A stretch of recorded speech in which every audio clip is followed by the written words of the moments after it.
Ey insanlar, Allah'tan qorxun və onun peyğəmbərinə itayət edin. Peyğəmbərimiz buyurmuşdur: Bir-birinizi qınamayın. Qınadığınız həmən o iş öz başınıza gəlmədən ölməyəcəksiniz. Təxminən 1992-ci illərdə qızlar hələ təzə-təzə şalvar geyinməyə başladıkları zaman Tibb Universitetində bir müəllim var idi. O, məhz bu səbəbdən bir qızı qəsdən imtahandan kəsmişdi. İndi isə həmən müəllimin nəinki qızı, gəlini, nəvəsi, hətta 60 yaşlı arvadı belə bu gün şalvar geyinir. Bəli, o özü bunu unutmuşdur. Amma Allah əsla unutmaz və Allahın vədi mütləq yerinə yetər. Heç eşitmisinizmi, bir insan bir insanın qabına gizlincə zəhər qoyub onu öldürür və heç kəs bunu bilmir və yaxud birisini gizlində öldürüb bastırır və bundan heç kəsin xəbəri olmur.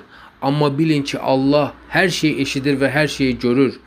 Müəyyən zaman keçdikdən sonra həmən qatil o öldürdüyünə bənzər birini gördükdə və yaxud o adda bir çağırış eşitdikdə o istər-istəməz qarın xəstəliyinə başlayır. Yəni öz bağırsaq sistemini korlayır. Adam nə qədər arsız birisi olsa belə tez-tez həmən insanı yuxusunda görür və beləcə xəstəliyi daha da şiddətlənir. Allahu Teala buyurmuşdur. Fusilət surəsi 53-cü ayə. Quranın haqq olduğu hər kəsə bəlli olsun deyə biz öz qüdrət nişanələrimizi onlara göylərin və yerin ətrafında və bir də öz daxillərində mütləq göstərəcəyik. Heç fikir vermisinizmi?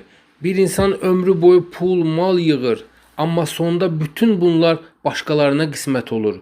Və yaxud biri ömrü boyu çalışıb çapalayır, artıq rahatlığa çıxacağını zənn etdikdə bu zaman ağır bir xəstəliyə yaxalanaraq ömrünü bununla başa vurur. Bilin, Peyğəmbərimiz buyurmuşdur: Dünyaya uyanı dünya aldadacaqdır. Elə isə daxil ol sən də İslam'a, qalma heç nədən narahat. Gedəcəyin doğru yolsa əhl-i sünnə vəl cəmaat.